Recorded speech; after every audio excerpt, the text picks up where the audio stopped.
big dogs come out. Damn right. Okay? Damn right. So if you can't roll with the big dogs, stay on the board.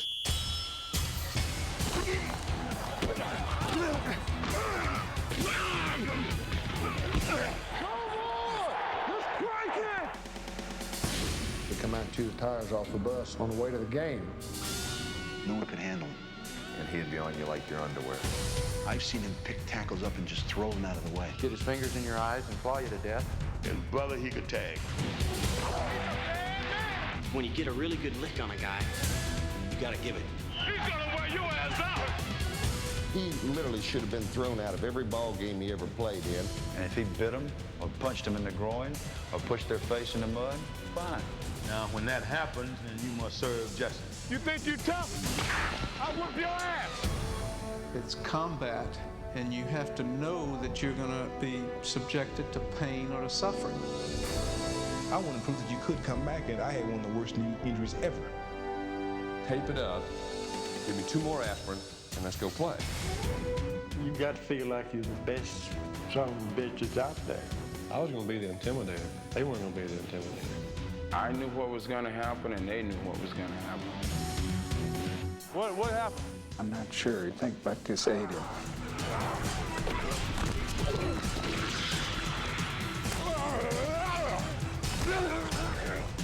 Hey, Shirley, I hope I never get back in there. I'm gonna kick your.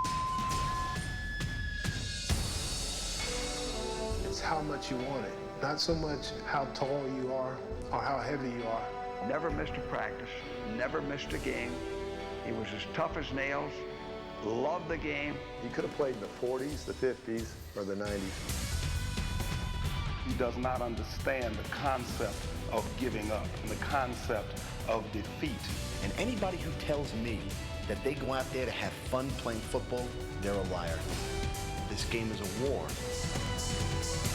I was not taking any prisoners, and the wounded would be shot. That'll cool your ass off. You can tell who the true warrior is on game day by his game face. It reveals everything, or sometimes nothing at all. I tell you, he's a stone-faced, that Bavaro now. You know what the hell he's thinking. I'd hate to have to fight that son of a gun. Against the Giants' Mark Bavaro, the fights were one-sided. They called him Rambo, and for good reason. He played with abandon, yet with a finely tuned focus, qualities possessed by only the toughest of tight ends. Men like Jackie Smith, who took being tackled personally. That's the way the game is played. It's a game of intimidation. I was going to be the intimidator. They weren't going to be the intimidator.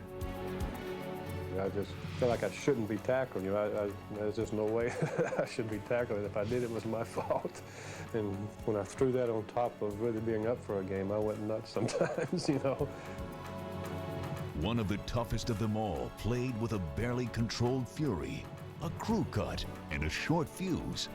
Mike Ditka, the first tight end inducted into the Hall of Fame.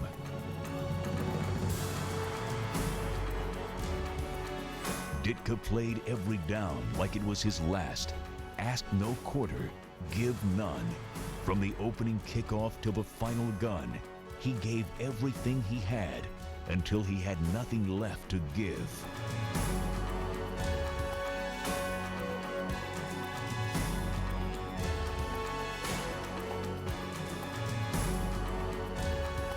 Iron Mike had an iron will, as did the Colts' John Mackey. If I had 5 or 6 guys that were going to make the tackle, what I tried to do was to punish one, so that if I ever got in that situation again, I would run directly at the one I had punished. I always felt that you should get something out of every play. Even if it meant battering the entire Lion defense. And in doing so, he became a warrior, and more importantly, a tough guy. A player like John Hanna. I enjoyed the attack side of football. I didn't like to be a guy that sat back on his heels and let the guy come and beat me up. I like to go after them. It was purely offensive. The attack side was the dominant side, Watch the stunts, watch the stunts. The side that had Gene Upshaw. For 16 years, Upshaw uprooted, upended, and upsided the head. The upside, moving the chains. You okay, Pitts? The downside, waiting till the following Sunday to do it again. You get out there on that little sucker, he don't know what to do. Pitts, I hit him with a forearm a while ago, so he's out. He's out on his feet. Oh, yeah. John Henry Johnson was as tough a defensive back as he was a runner. He broke Les Richter's jaw and nearly ended Charlie Trippey's career. He forearmed tacklers well into his 30s, and every time he did so, he punctuated it with the phrase, "How sweet it is." John Henry peaked in 1962, finishing second in the league in rushing behind Green Bay's Jim Taylor. Taylor was the only man to outrush Jim Brown in a season, and he did so one tough yard at a time. I just tried to play to my maximum ability, and I played very, very aggressive, and I played within the bounds of the rules of the game. And then when anybody tackled him, it was an insult. And if he bit him, or punched him in the groin, or pushed their face in the mud, fine. Every time Earl Campbell took a handoff, two questions came to mind. First, how can a man so huge be so fast? And second, does that guy in his path want to finish the season? I knew what was going to happen, and they knew what was going to happen. And they knew that if it wasn't like 6 of them, or 4 or 5 maybe, he's going to go because he ain't going to quit. Kind of girlish for one guy to tackle me. I mean, I wanted to have a bunch of them. Once in a while, one man can hit like a bunch of them. But then again, a Randy White only comes along once in a while. They called him Manster, half man, half monster, and all pro. He was never out of a play, chasing down receivers 50 yards downfield.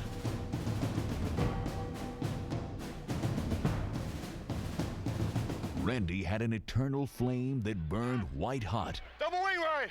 Ace. Jack Lambert was the extinguisher. That'll cool your ass off. Of all the Sunday Warriors, none struck a more menacing pose than Captain Jack, Count Dracula in cleats. Lambert, he was a raging storm, an evil sorcerer who demanded that his apprentices be just as tough as he was. Jack Lambert played hard and expected his teammates to play hard as well. In a couple of games where we weren't being aggressive, he had no problem talking to me or Joe Green or the defensive line or whatever. I mean, that's the way he was, and I think we all respect him for that. Professional football is not a popularity contest. The ultimate compliment is that your opponents respect you. Joe DeLamielleure, when he was playing for the Browns, said everybody on this team hates Lambert's guts, but we all wish he was on our team. To me, that's what it's all about. This is the meanest looking person I have ever seen. Ray Nitschke flew over the cuckoo's nest, then flew to the ball. I lined up under the center, and the first guy I look at is Nitschke, and he's foaming at the mouth out there, and he's panting, moving back, and I said, this is the ugliest, meanest looking person I have ever seen. Ray Nitschke had a menacing, terrifying presence on the field. Just his demeanor, the way he carried himself, but most of all, the collisions he caused. It wasn't a Jekyll Hyde presence, it was just Hyde. It was just total absence of any concern or compassion for another human being.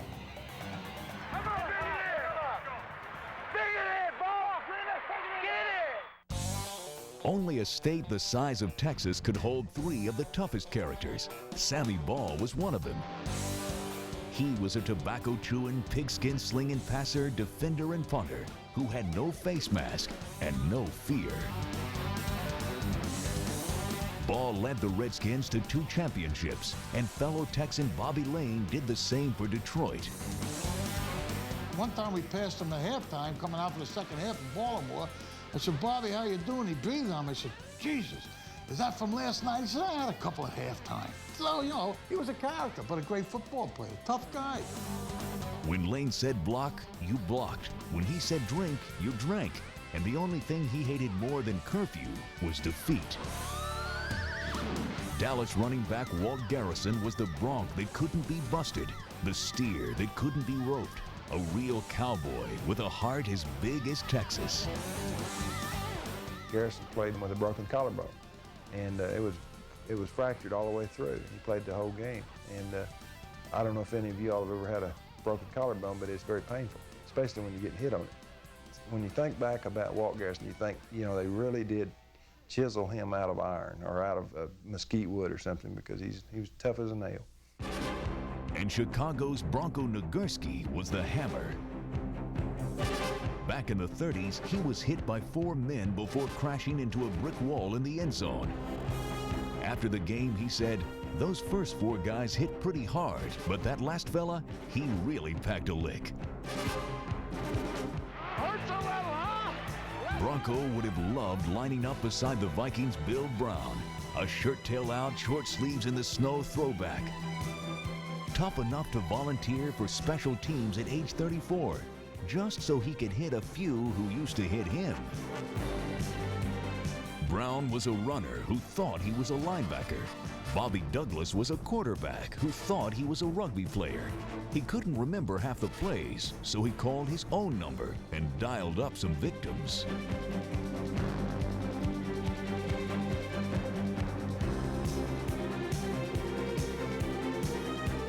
He led the league in scrums, lost mouthpieces, and flying helmets. And in 1972, he rushed for a record 968 yards. Douglas was a runaway train. John Riggins was the diesel. Riggo sported a mohawk and later an afro, but underneath, he was a character with character. He may have been a flake, but on Sundays, he always ate his Wheaties. There's the snap, hand to Riggins. Good hold. He's got the first down to the 40. He's gone. He's gone. He's gone. Touchdown, Washington Redskins. If they were going to remember me by anything, I would like them to think that I always came to play on Sunday. Now, I might do some goofy things during the week, but when Sunday rolls around and the ref blows a whistle, you can bet that I'll be playing. And you could bet that the Chiefs' Christian Okoye would be ready too. Touchdown, Okoye. Boy, he is too big and too fast to be playing running back in the NFL.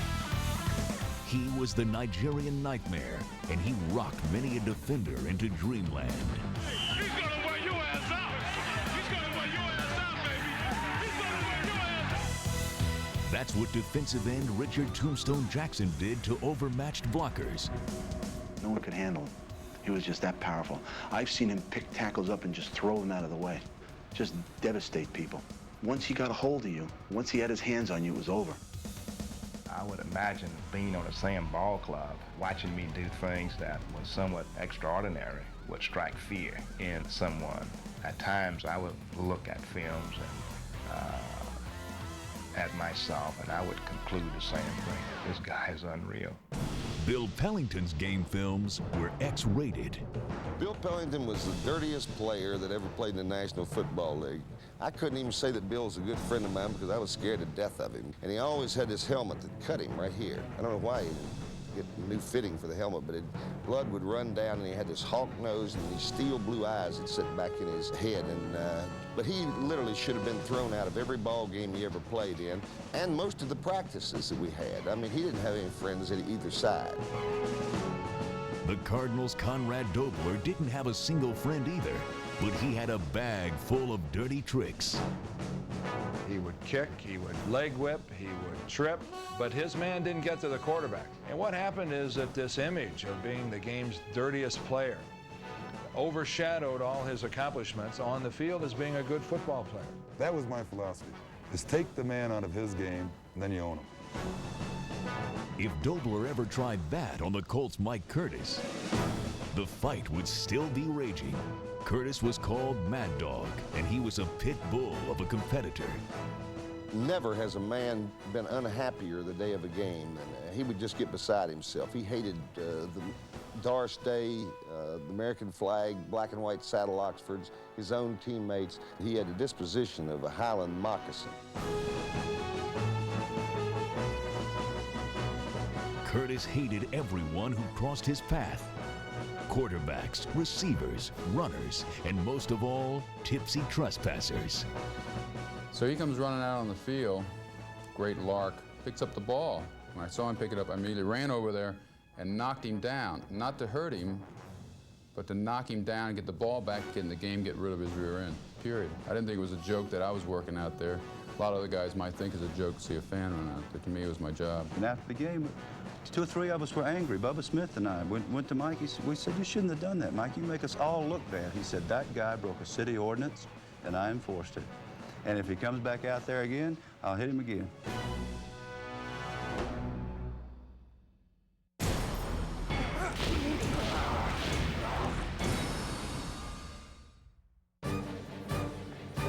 Sometimes in the NFL, the scales of toughness are tipped by sheer size. Jim Parker was a mountain of a man and played like one.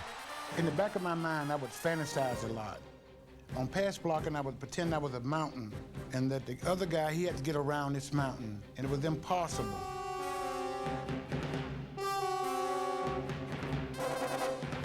Sometimes I would pretend I was a freight train running over a pedestrian and just psych myself up before every play. Getting psyched up was never an issue for Big Bob Brown. His playing mood was constant, constantly foul. I didn't try to finesse guys. I just tried to beat up on them for 60 minutes. As I was trying to hit that area that was just below where the shoulder pads stop, there's a lot of real meaty, nice parts in that area. We can get a little bit of spleen. Usually it worked. Brown's tactics harken back to a tougher era of pro football, an era when raging monsters like Bob St. Clair thought nothing of playing with a little pain. I lost 6 teeth on one play. He kicked me in the teeth. And I vividly remember that because I was looking on the ground for my teeth. And everyone was yelling, get in the huddle, Bob. You know, it wasn't get off the field, Bob. You know, get in the huddle. We don't want to call a timeout. St. Clair's teammate was Leo Nomalini, a gentle giant who could turn nasty if properly manipulated. But when he played outstanding is when he was mad. And we would have to make up stories about the other players, what they were saying about his family, or that guy did this, Leo, and he said this about you, and you know, and then Leo said, I'm gonna kill that guy. Nomalini never missed a game in 14 years.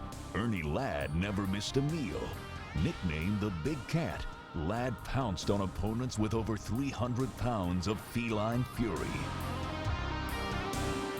300-pounder Reggie White is an ordained minister, but on the field, he seldom turns the other cheek.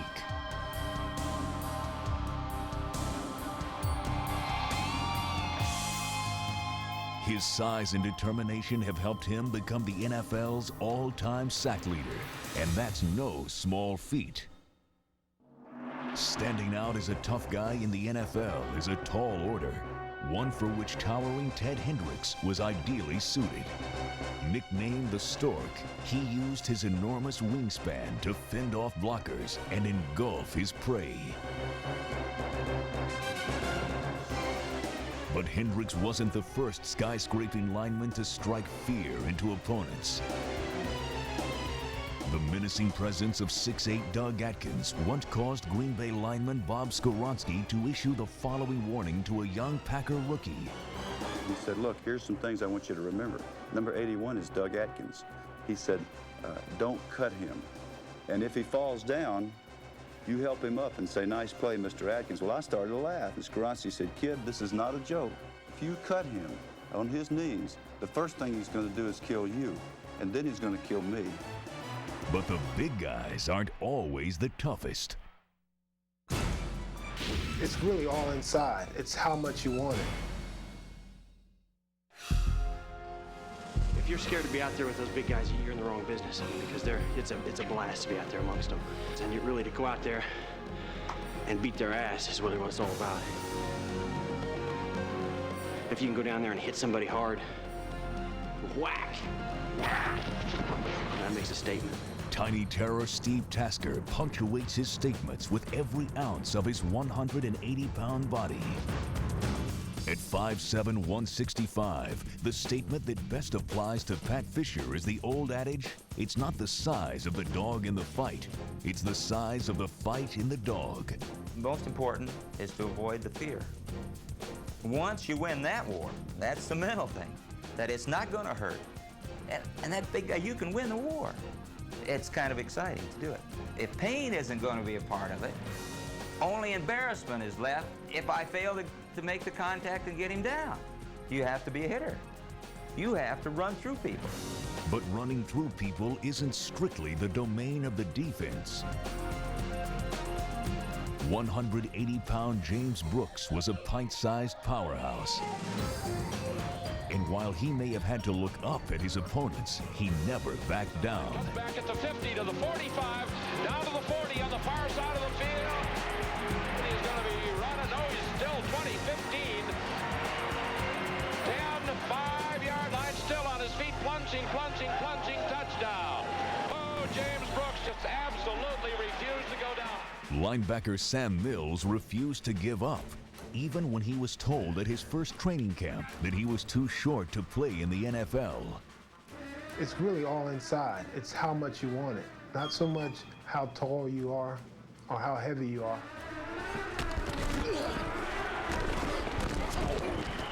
You got to have a feeling that you're just simply not going to be stopped.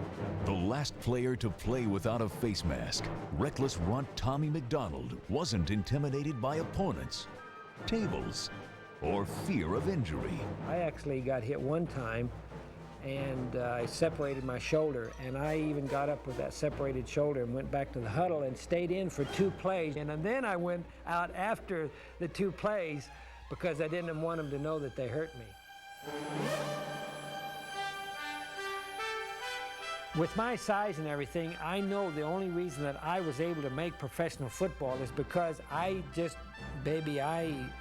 a heart as big as a wash tub. I don't even know the word quit.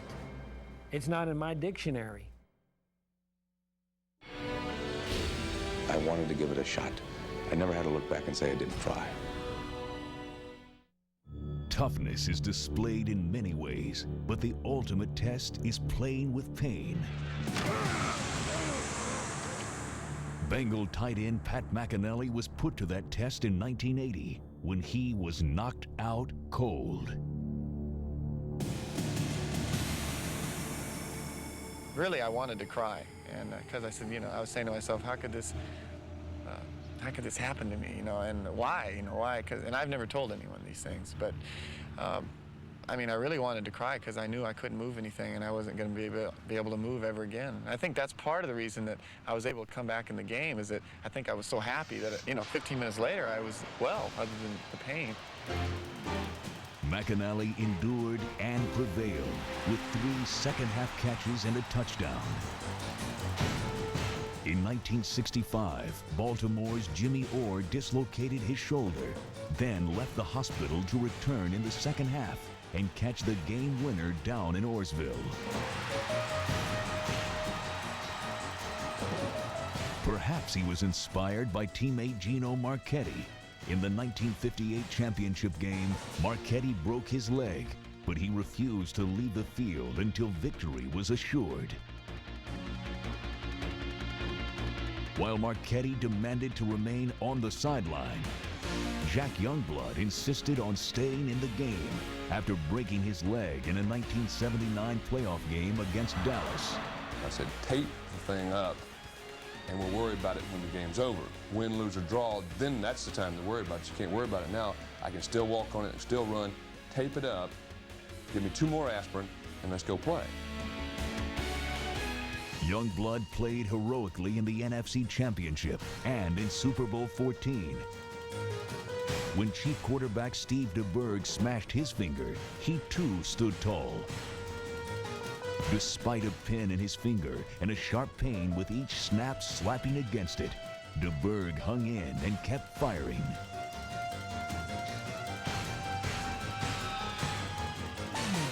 Playing with a painful pinky is one thing. Playing safety with 2 broken hands is another. That's what the Cardinals' Larry Wilson did back in 1965. All he did was intercept 2 passes to win the game. There are those who insist that only the old guard would play with pain. But just a few years ago, Emmitt Smith proved that rugged spirit is still alive. A lot of room at the 40, chased at the 40 of the Giants, and hauled down at the 35, and Smith is down. Emmitt Smith is down at the Giants' 30. Instead of using his separated shoulder as an excuse to quit, he used it to blast through the Giants. With home field for the playoffs at stake, Emmitt Smith showed he had the heart of a champion. They'll never forget the day Emmitt Smith ran 32 times for 170 yards and caught 10 balls for 62 and did most of it with 1 arm. In 1966, Cowboy quarterback Don Meredith turned in a performance for the ages. He was battered and suffered a punctured lung, yet he played on. One of his ribs broke, punctured a lung, and I remember coming back towards the huddle, and he's just lying down there, and I said, Don, Jesus, you know, somebody is calling somebody to come carry him off the field. And he just looked up at me and said, just get me to my feet. In a scene reminiscent of Rocky, Meredith answered the bell and led Dallas to a dramatic last-second win.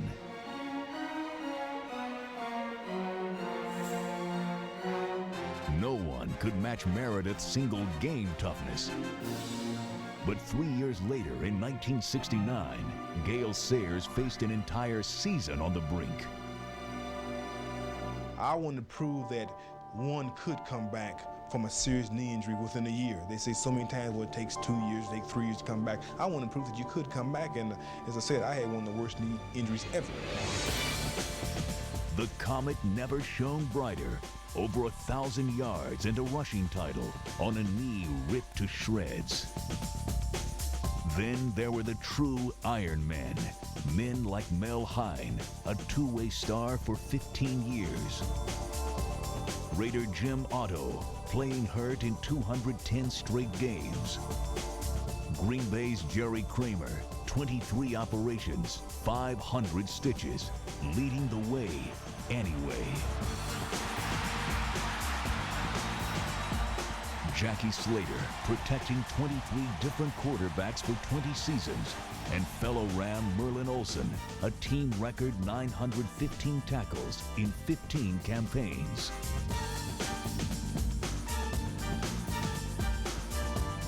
Dan Hampton, 8 knee surgeries in a dozen dominant seasons. Jim Marshall, an NFL record 282 straight games, and the ultimate in longevity, George Blanda, a fighter in 4 decades. But of all those who played with pain, the trial of Rocky Bleier surpasses them all. Vietnam, 1969. Bleier is wounded by a grenade. Shrapnel rips through his right leg and foot. So I said, well, Doc, I mean, my biggest concern is that I'd like to get back and play. And he said, at this time, what's your prognosis? And he said, well, in all honesty, Rock, seeing the damage that has been done, he said, the ability to run is gone. I mean, you will not play professional football again. He spent months with a limp and a cane, and after 2 surgeries, the Steelers reluctantly released him. I was crushed. I remember leaving practice and I was driving up to Green Tree where I had an apartment. I mean, tears were coming down my eyes. My world had just caved in. I didn't feel like there was no hope left. And it was something I couldn't control. But Bleier was a rock, and after 1 more surgery and endless rehab, he was a starter, and his moment was finally at hand.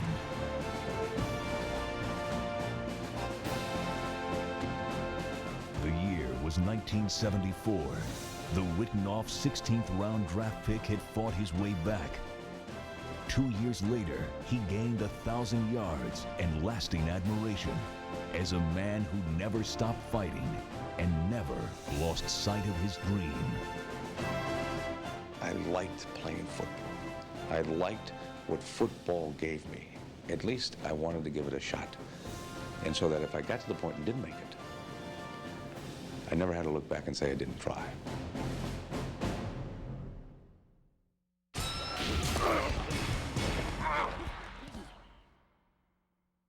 Ed Sprinkle was a 190-pound rattlesnake. Small guy, 205 pounds, tough guy, he hit you when you weren't looking.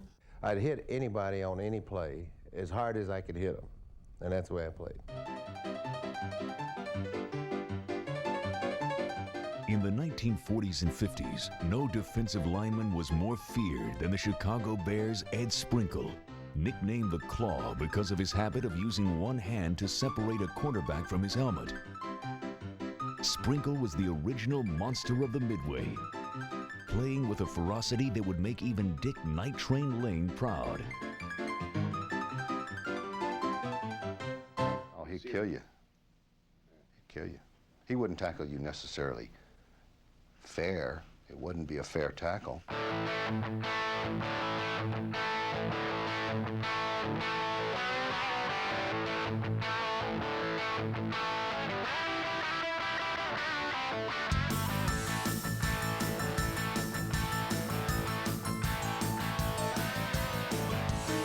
While Night Train's bone-jarring hits rang out loud and clear, his words often did not.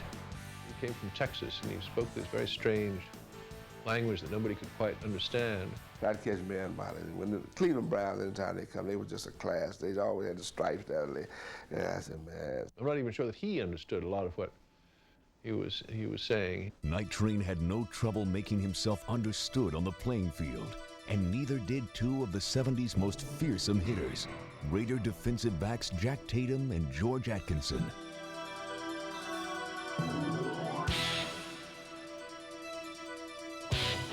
Jack Tatum's hit on Sammy White in Super Bowl XI stands as one of the hardest hits in Super Bowl and football history.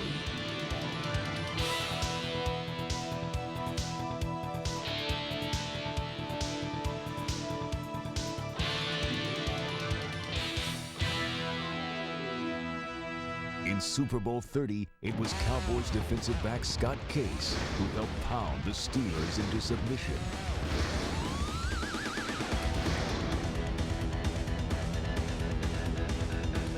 But 2 decades earlier, it was Steel Curtain stalwart Mel Blount who helped Pittsburgh defeat Dallas in Super Bowls 10 and 13 on their way to 4 Super Bowl titles.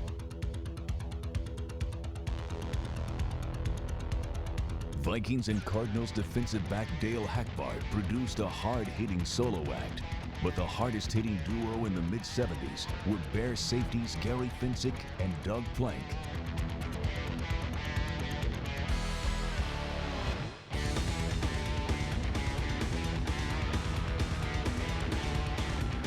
No team dominated the 60s like the Green Bay Packers, and no Packer defender disrupted offenses like Herb Adderley. Who is the hardest-hitting safety in the last decade? The list begins and ends with Steve Atwater.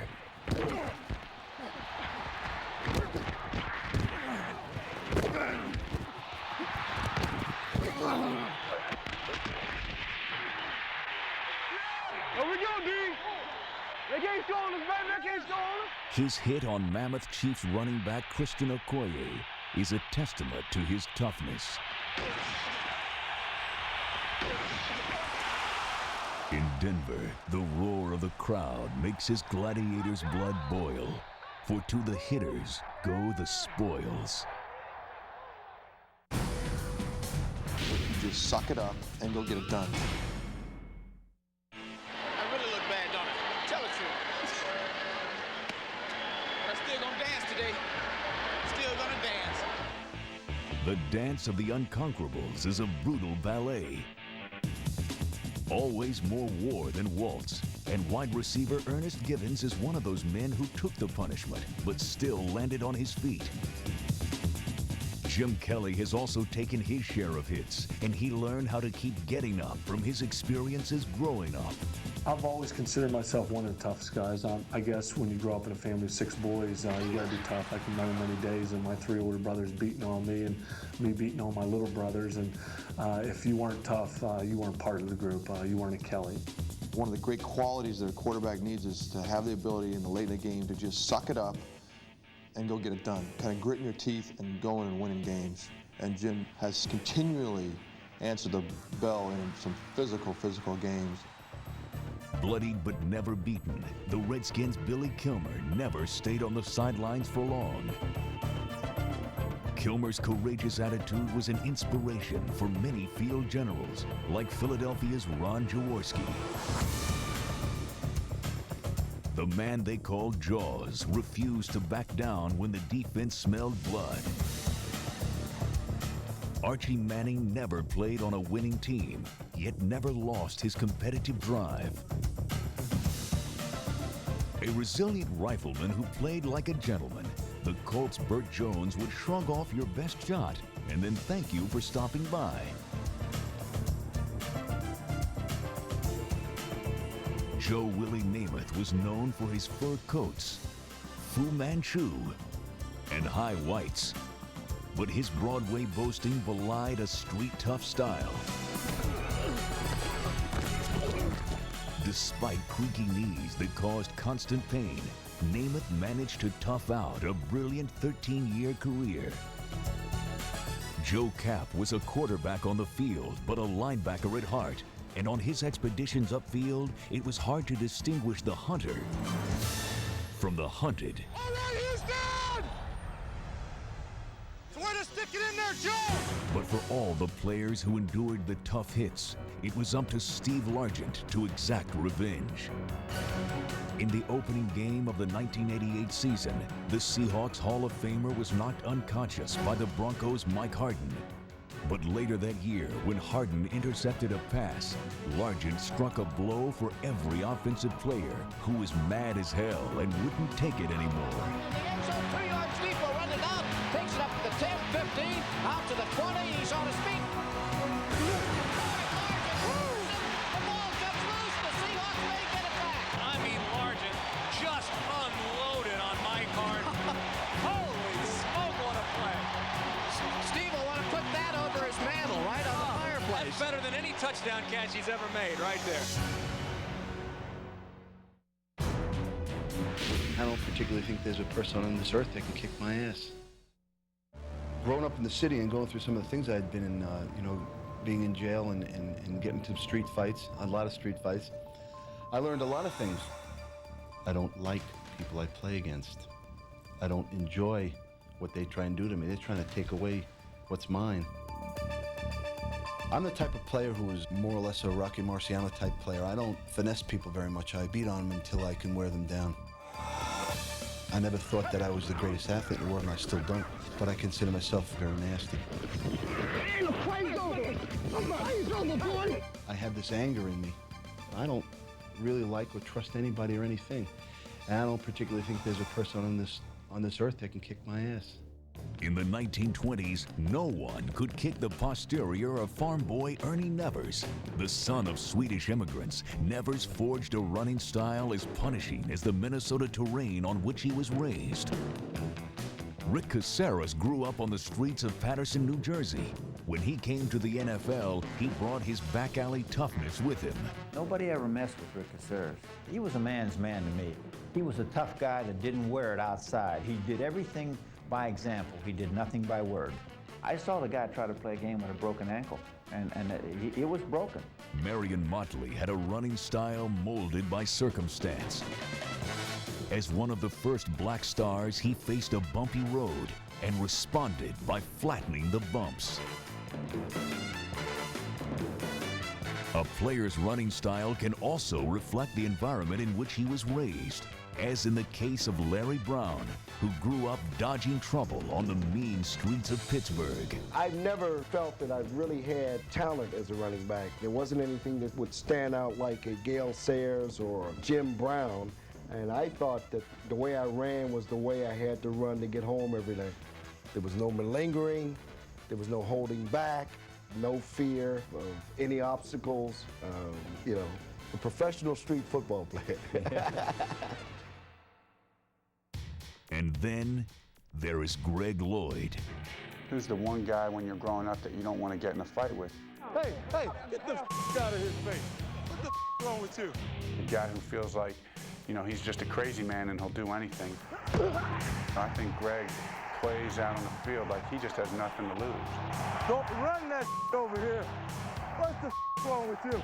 The single toughest guy that I've been around would be Greg Lloyd. He is the most intense competitor that I've been around. Lloyd's seething intensity has its origin in one shattering event from his youth. When I was 2 years old, my mom left my 6 of my brothers and sisters with my aunt to raise, and see the other kids with mom and dad, and you know, it's something that you want. And the other kids would be out there running around, goofy, no coordination whatsoever, but their parents were just, you know, just all Johnny, and I'm thinking, I'm gonna knock the out of Johnny, he comes across here, and, you know, in a sick kind of way. I mean, it's sick, but you know, it was like, shut up, because you wanted to hear your name called. Today, as one of the NFL's most feared defenders, Lloyd routinely receives the cheers he missed so long ago. His efforts are truly heroic. In 1932, Potsy Clark told his Portsmouth Spartans they had to play every down, both ways, with no substitutions. Ignoring fatigue, the Spartans prevailed 19-0 and were forever known as the Iron Man team. Ernie Stautner was an Iron Man in body, but even more so in mind. Despite the mental anguish of countless losing seasons with the Steelers of the 50s, he never gave up. For Dan Fouts, enduring pain was a test of the mind. He's just a very mentally tough person. He goes out there and he takes some hard shots and just continues to play hard and doesn't show anybody his pain. Fouts' inner strength was most evident when he broke his nose in a game against the rival Raiders. Most guys would come out of that game, maybe go in at halftime and get x-rayed and have his nose set. Then continue, and he didn't miss a snap. To imagine the headache that a person would have from a broken nose, it would almost automatically kick you out of a game, but he stayed in that game, so mental toughness has to be a grade A. Few players can match the sustained intensity of Dan Marino. Bring an 89 combo blitz, correct? They're break right up the middle, and I got a hold for a square in. Throw quick passing or quick takeoff. With a rifle arm and fiery demeanor, Marino has captured virtually every passing record in NFL history. Intensity is Marino's forte. Intuition was that of linebacker Willie Lanier. I had an instinctive understanding of how to play the game. It was to a point that you could really play the game in your head before the game. You could play the game mentally, but all within the confines of the control of the angles, because that was the thing that would make the difference. You didn't get that. For others, mental toughness is the ability to push it to the limit. Being tough means to me that if I ever lay down on a football field, I better be on IR or out for the year. If I ever lay on the football field, which I never have, but if I do, please, one of your crew carry a pistol at our games and come out and just put me away. That's being tough. For Walter Payton, toughness started with training. Climbing hills in practice enabled him to carry a mountain of men during a game.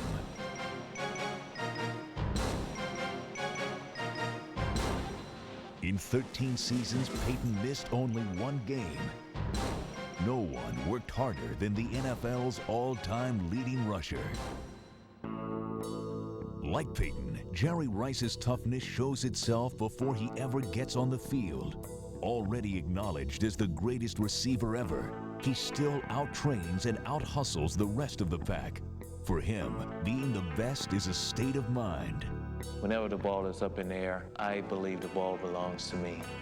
And that's the attitude that you have to have.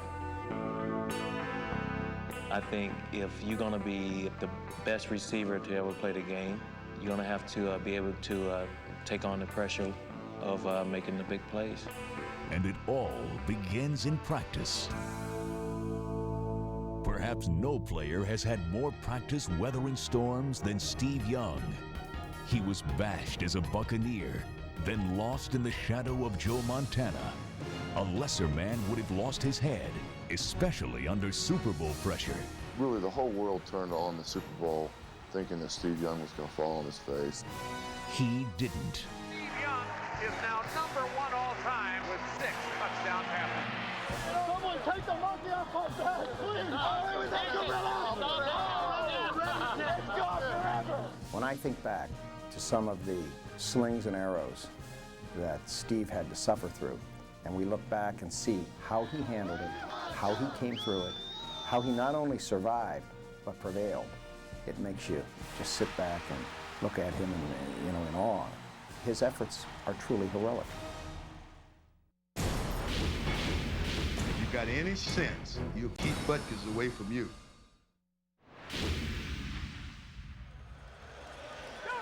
Dolphin fullback Larry Zonka was as smart as he was tough. When all else fails and it's obvious that it's going to come down to a direct physical confrontation, I always thought it reflected a higher degree of intelligence to do the inflicting first. I liked that style, I won't hide that. I preferred to run inside, and it was kind of fun to meet head on. I think Larry had 12 or 13 broken noses over his career, and from week to week, it was, you had to guess which side of his face his nose would be lying on. I don't know why you bring my nose up. Is there something wrong with my nose? He was hard-nosed with a nose for the end zone, and he's the only runner ever to be penalized while carrying the ball. His was a straight-ahead, lead with the shoulder, blood and mud game that made the Zonk the 10th toughest of all time.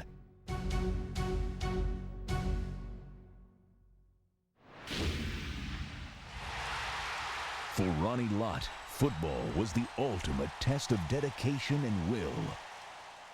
Some people play with heart, some people don't play with heart. You have to find a way to give a little bit of yourself, whether it's giving yourself up, running into somebody that's much bigger than you, or it's, doing something to sacrifice yourself for the team. I think the way you measure it is respect. I've always said this and I've always believed in this, that when you walk off that football field, does your opponent respect you? The key is not actually winning, it's playing up to your standard. 10 years from now, the most important thing that you'll remember is that when you see some of these people that are in your life, they will respect you for what you did on the football field. Bottom line.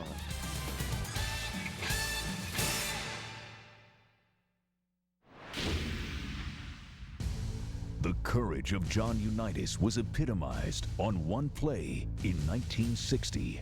I remember in Chicago, my particular man that I was blocking hit him and tore all his mouth loose. He had about 17 or 20 stitches put in it. And we was trying to stop the blood on the field from bleeding.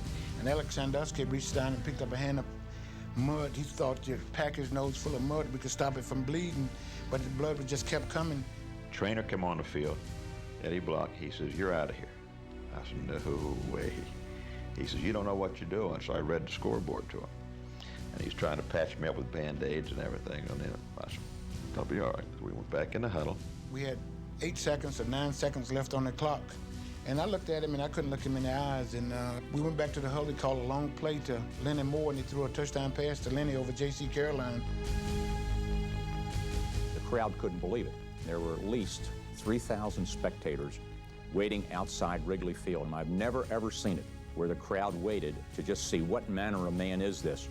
And as Unitas went through the crowd, they were just there to revere him and to look at him.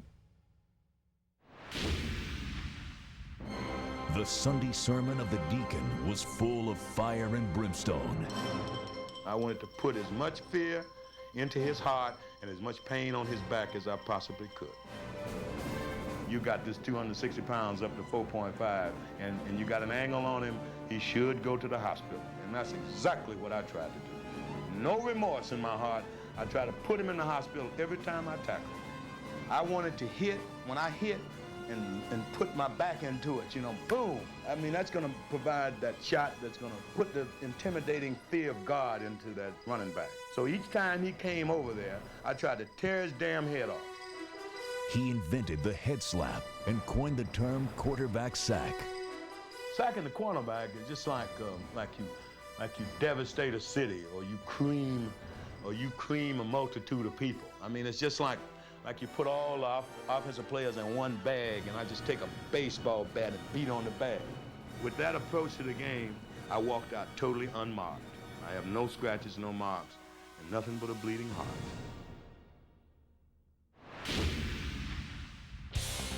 Jim Brown was tough. His enemies knew it. He knew it. I realized I was a marked man. That works two ways. They're going to try to get me, but they're also in awe of me to a certain extent. So what I would do is I would walk up and down in front of their bench or do my exercise in front of their bench and let them get a good look at me. Without question, the most impressive player I've seen was Jim Brown. Just such a durable, fast, powerful, impressive human being. Intimidating in his presence almost. By the way he walked back to the huddle after you'd swear he'd never get up. And he looked like he would never be able to carry the ball again. He was just so deliberate and so slow, and the next play he'd go for a touchdown, bouncing off 5 people. I played 9 seasons. I never missed a game, and I never laid out on the football field. When it was time to play, I was there. And he's right there at number 6 in the elite top 10.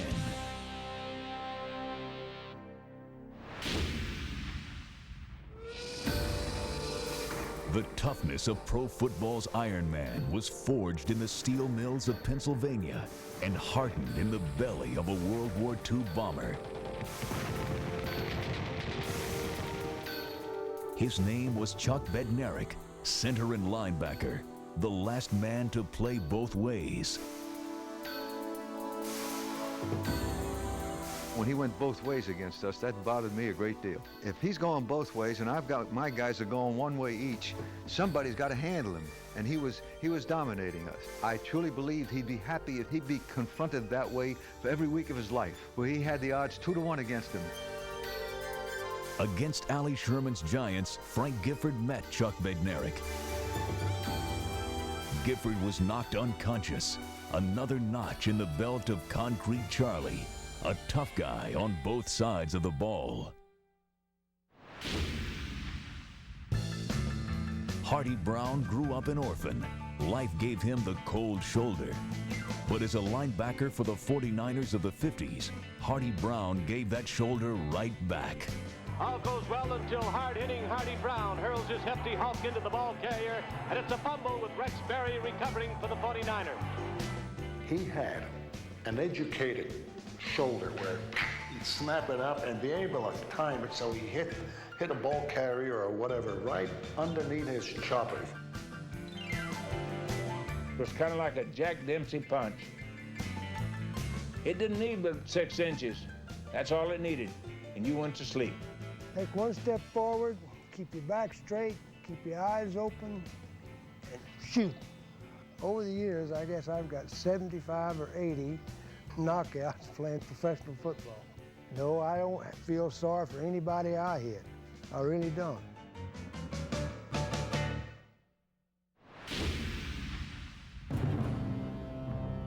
Mean Joe Green didn't become mean. He was mean from the start. He was an extraordinarily emotional person his first few years.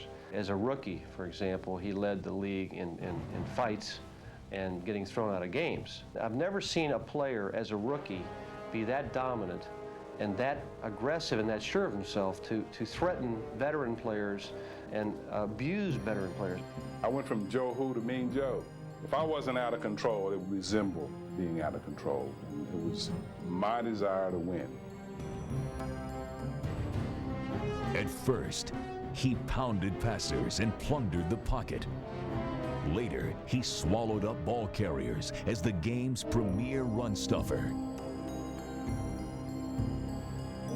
And in the end, Joe Green was a winner, a 4-time Super Bowl champion, the immovable I-beam in the steel curtain. Hey, baby, let's go out there like a bunch of crazed dogs, now some fun. That's what Lawrence Taylor did for 13 seasons as the undisputed toughest player of the modern era. Son, I gotta do better than this. I brought something different to the table that maybe hadn't been seen. Up until that point, a linebacker was just a linebacker. All he did was stop the run. He went back and defended against the pass. I made so many mistakes in the pass defense. I was supposed to be dropping on this play so I wouldn't drop or I'd rush. And that was my answer to everything. If you don't know what you're doing, just rush the quarterback, hell, see what happens. What happened was a reckless assault never seen before or since. He reinvented the position. He changed the game. He ripped through the meadows like a twisting tornado, destroying anyone in his path until nothing remained except LT and a legacy of toughness surpassed by only one man. Go, Andy. He spit, cursed, kicked, bit, and punched. That's what Dick Butkus did in his own huddle. His enemies fared even worse. I call him a maniac, a stone maniac. I don't understand it. I don't understand why they say things like that. He was the greatest intimidator ever played football. You had to overcome the mystique. It was almost like an odor. He exuded a kind of a presence. Roses are red and violets are blue. If you got any sense, you'll keep Butkus away from you. He was an animal, and every time he hit you, he tried to put you in the cemetery, not the hospital.